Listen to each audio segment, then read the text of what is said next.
Hey, what's going on everybody? Commander Crane here, and we are back with another Pioneer deck tech and our first deck tech featuring cards from Aether Drift. And today we are here to talk about Boros Vehicles, a deck that I'm very excited about overall just with the new additions from Aether Drift. But before we hop into the actual video here, let me know in the comment section below at the end of the video, what do you think about the deck? Is there a specific card that I did not put in this deck that I should have? Or do you have suggestions for upcoming videos? Just let me know in the comments section. And once again, before we hop into the video, we are currently on our road to 1,000 subscribers, and we are getting so close. As of the recording of this video, we're at 935 subscribers, and if you want to be a part of the huge giveaway that's going to be happening, one of the things you're going to have to do is be subscribed to the channel. So obviously it helps you can be entered into the giveaway, and also you want to know when the actual giveaway is going to be happening, so go ahead and hit that subscribe button for me and help us get to 1,000 subscribers.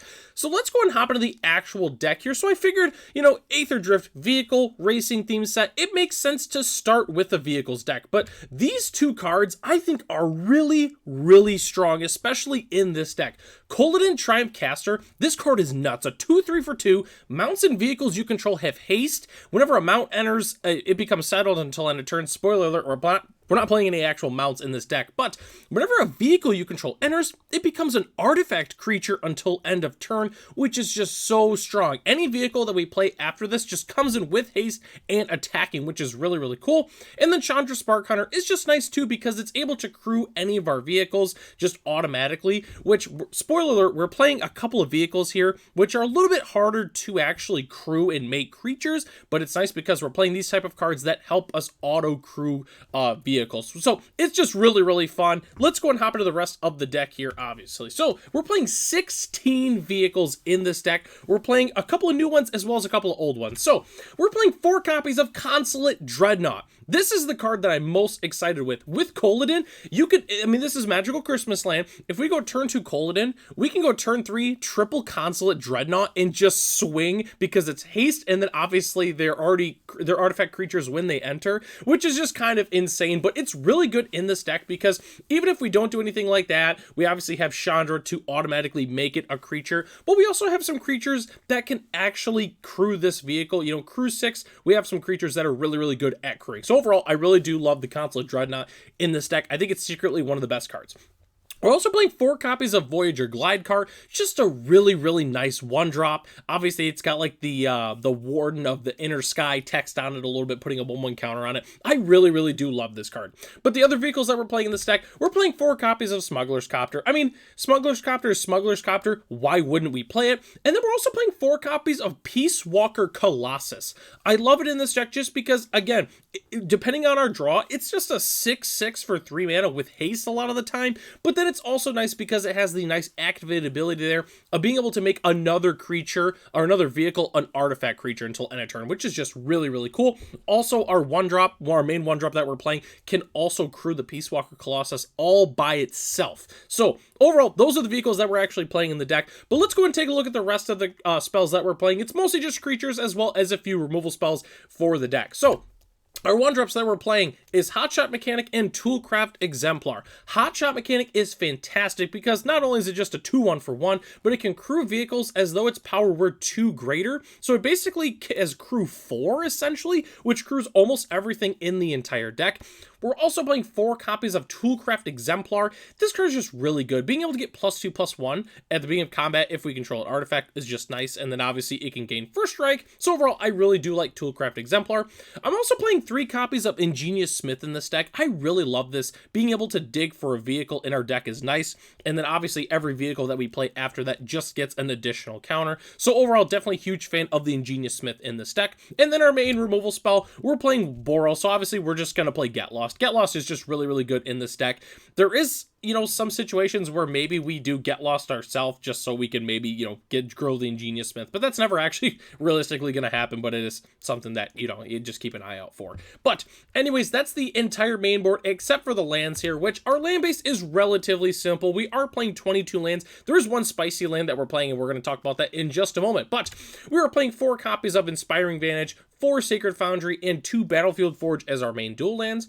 We are also playing 4 Needleverge Pathway, 1 Aganjo, and 1 Sekenzen. And then rounding out our lands, we're playing 2 copies of Mech Hanger That's the spicy land I was talking about. Obviously, we can tap it for 1 mana of any color, but only to cast a pilot or vehicle spell. And then we can tap 3, make a vehicle, an artifact, creature until end of turn. So one thing I love about this deck is we're able to like cheat the cost of vehicles with this very easily with a number of different cards in the deck, but we can also just crew them pretty easily as well. So the vehicles are really, it's not even a hindrance. It's really just a huge benefit for this deck. But anyways, rounding out the lands, we're also playing 2 copies of Den of the Bugbear because it's Den of the Bugbear. And then we're playing 1 basic Plains and 1 basic Mountain. And as always, you know, whenever a new set comes out, I love to feature the new full art basics from the set. And overall, it makes sense to play these in this deck just because, you know, you got the first person view of actually racing across the plane. So it makes sense in our vehicle deck. So don't go anywhere yet though. We still have to talk about our sideboard as well as some budget options for the deck. So sideboarding, it's going to be pretty simple. It's mostly going to have white cards in the sideboard as well as a few different artifacts just because it makes sense. White is just a really, really good sideboard color in the format.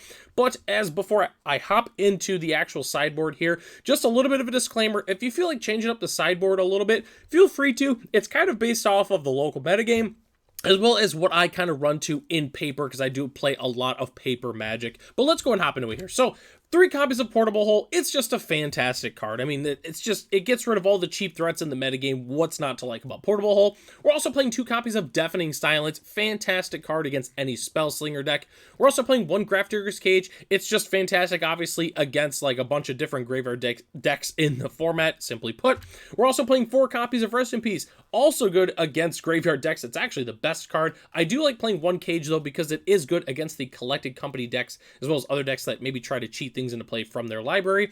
We're also playing 2 copies of Invasion of Gobakhan. I love this card in aggro deck as like a way to get some extra information, but if our opponent's playing a lot of different board wipes and things like that, it can kind of help us protect against that. And speaking of board wipes, like Anger of the Gods and Brotherhood's End and other cards that are really good against us, we're playing 3 copies of Surge of Salvation. It just helps protect our permanents. You know, again, like I mentioned, it's good against cards like Brotherhood's End. We're dealing 3 to each creature, that kind of thing. One thing that's cool with this deck, though, is because we're playing a bunch of vehicles, unless we crew them on our opponent's turn, which we're really only going to do that if we need to block, it does dodge a lot of the sorcery speed board wipes, which I think is a huge advantage for this deck. But obviously we want to protect some of our smaller creatures and creatures that do crew, but it's also nice because if they try to go for the throat our creatures, which not that they're going to be doing any of that against any of our vehicles, but if they're playing just any good like fatal pushes or something, we can protect our creatures. So definitely huge fan of the Surge of Salvations in the deck. And then the last thing we have to talk about is the budget options for the deck, which it's really, really simple. Play some budget dual lands. Obviously, there's a number of different good dual lands you can play in this format that are not expensive. Just go ahead and swap out some of the pricier ones like the shock lands. You can also swap out Get Lost. I personally put in Fateful Absence in the sideboard, or as a replacement for Get Lost. Fateful Absence is really good. Get Lost is marginally better, but it's a fantastic budget swap there if you don't want to have the Get Lost, or if you don't want to buy them, or if you don't already have them. But the current list as it's constructed right now is only $204 US, and then the budget list is only 87. So I want to mention this before I end the video here, at least with the, you know, prices, is the set is still relatively new, so maybe there's a chance that if Chandra really pops off in standard, it could get a little bit pricier. So if the prices don't, you know, obviously match what it is currently right now, I do apologize for that, but the budget list though is still really, really cheap for a Pioneer deck, and so is the current list. Unless any of these new cards get crazy expensive, which I don't really see that happening, this deck is going to be a really, really cheap deck free to play. And if you love Boros aggro decks like my brother does, I know he loves Boros aggro decks, then this is definitely the deck for you. Again, if you like aggro and you're tired of your opponent, you know, Supreme Verdict and getting rid of all your creatures, maybe play some vehicles, and then that way they can't really destroy them on their own turn. Definitely something to look into. But Aether Drift is a really, really cool set, and I'm very happy that I was able to feature this as my first deck tech. So that takes us to the end of the video here. Thanks so much for watching. The deck lists are in the description below if you'd like to check them out for yourself. Huge shout out to our channel members, Ralph, Matt, Arcadius, Ray, Gary, Sir Wanuki, and Night Red 3. If you're interested in being a channel member, it's only $1 US a month, and you get access to the exclusive Commander Crane Discord, as well as other features here on the channel. So, I'm Commander Crane. Thanks for watching this video, and I hope to catch you in the next one.